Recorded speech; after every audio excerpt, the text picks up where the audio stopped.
with a new client in the first couple of seconds to make that connection with somebody. And just all different kinds of prospecting techniques. But I want to share with you one of my favorite ones that I learned from him today.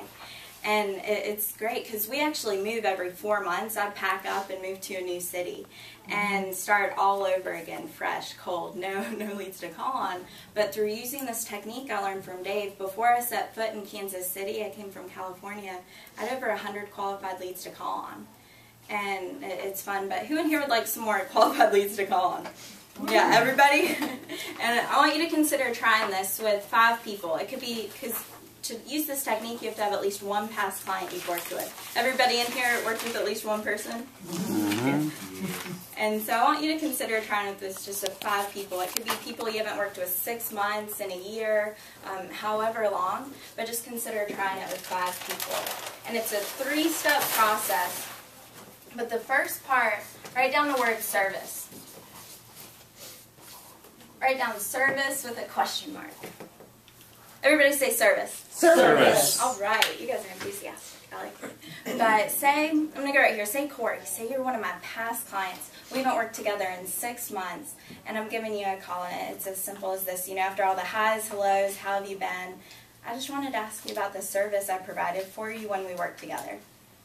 And, you know, I know each one of you is great after talking with Tori and Kent and Corey and Brad, and they have so much respect for all you guys, but it could go really well. They could say something like, you know, Jennifer, I loved working with you because I felt like I could really trust you. And in making this huge decision for my family, I knew you'd do the right thing. That's such a rare thing in this industry. And, well, what could you do with a statement like that? Ask them if they know anybody that are in the same shoes that they are. Yeah, ask them for referrals. referrals. When they found you, ask for referrals. Definitely. What else can you do with a written that? referral, too, that you can use on your website or your marketing material. Yeah, get a testimonial. Ask if you can help them out with anything else, you know. What I've found with my clients personally is if, like I was meeting with one yesterday, is we presented things to them that wasn't necessarily something that benefited us financially, but benefited him regardless. And then it generates trust, and therefore they take it to the next level with financial obligations as well. Definitely, you keep that relationship, build on that relationship, and also too, how does that make you feel? How does that make you feel when you feel something like that about your services? Great. Good. That call is powerful. It is. And it goes as simple as this. Corey, do you mind if I share that with other people? And it's always, yes, Jennifer, of course you can. I'm 1,000 for 1,000 on that question. Yeah. And then, but here's where the technique comes in. Say, Marie, say you're one of my past clients, or no, someone new I'm sitting down with, and I'm just going through all the things, just being a top producer, like Tori says all of you guys are, and I stop, and I say, I was working with this really incredible family a couple months ago, and Corey, he was saying, you know, he loved working with me because he felt like he could really trust me, making this huge decision for his family. Such a rare thing to find in this industry. He knew we'd take care of him. And if you'll have me, I want to provide that same level of service to you and your family. And so stop right there. Like, what would Marie feel right there with that? Good. Good. You know. More fussy. You know, connected. Maybe she might not even know Corey, but it's the story that connects the two. And so I want you to catch that. Who's doing the selling to Marie? Your client? Yeah, it's Corey. It's through you, but it's that story. And it's called a third-party testimonial. Write that down. But top producers are constantly connecting their new clients with their past clients through stories. And it's fun. It's fun to share those stories of the past clients you worked with. But that question of service, could it also go south? Yeah, that's happened to me before. But what does that give you the opportunity to do? To improve, yeah, to grow, to get better. And top producers are always looking for ways to grow no matter what the avenue is, however they can get better. But after this, after all the good, the bad, and the ugly, after that question of service, the next part of this is remind. Write down remind. And Corey, I just wanted to remind you that I'm here for you if you ever need anything at all. And you still have my personal cell phone number, right? Yep, I've got your digits. Awesome. Well, can I count on you to give me a call if you ever need anything? Sure. And so what does he feel right there? A little bit of an obligation. You want to help. Yeah, taking care of like a little connection obligation. This is the group I work with, and it's just a little higher level of service maybe than they're used to. But here's where the technique comes in, the third part of this. Write down the word else. Else with a question mark. Everybody say else. Else. And so this is where the technique comes in. But Corey, who else do you know that would really appreciate that same level of service? Tori Graham needs a good real estate agent. And just pausing, and letting them talk their way through it. And there's all different kinds of techniques you can use to get a ton of referrals from that call, but is it going to work every time? Is this a phone call? No? But say you get some great testimonials, you get some great people to call on, do you think you might spend a little more time on the phone prospecting? Yeah.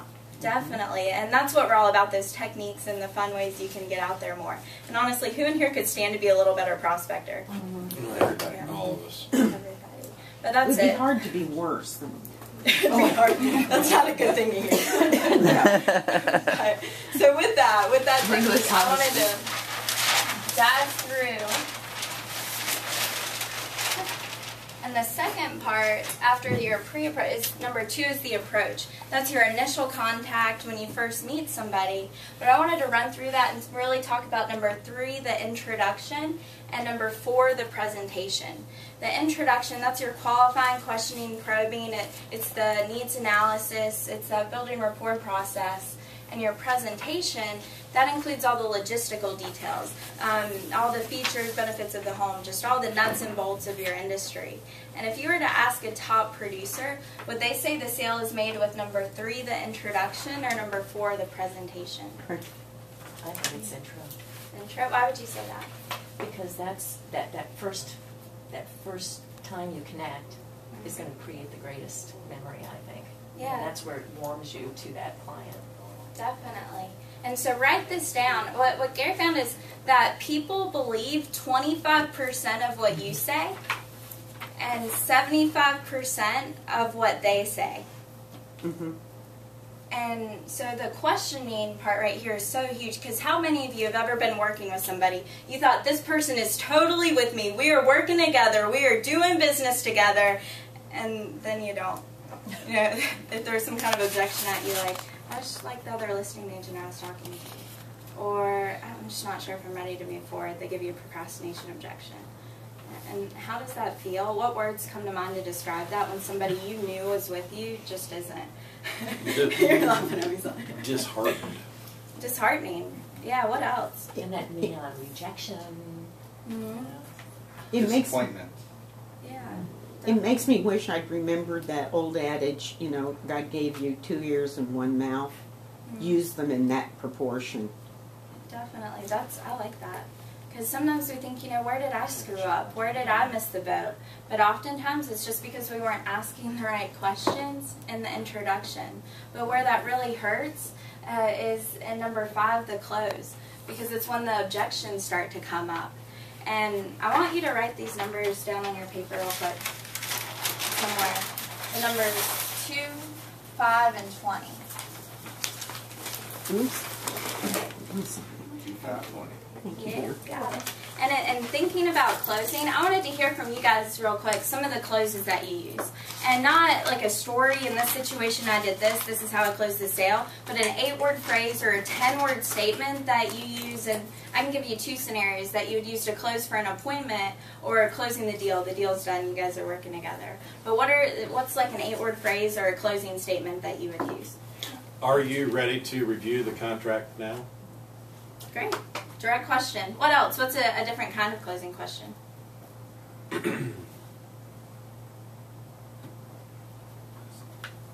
Where are my closers at? Yeah. Say you're closing for an appointment. What's a different closing question you can use? Closing for an appointment? Yeah, say you're closing for an appointment on Okay. weekend. I'm closing for sale. What's better Yeah, for that's- you? What's Yeah, better for yeah. you? What's better day better for you? Tuesday or Thursday? Right, an alternative choice question. That's a great one. What's another type of closing question? Closing the sale too is what I'm looking for. Okay. That's important, right? Yeah. What's another type of closing question? You have direct question, alternative choice. You try and narrow down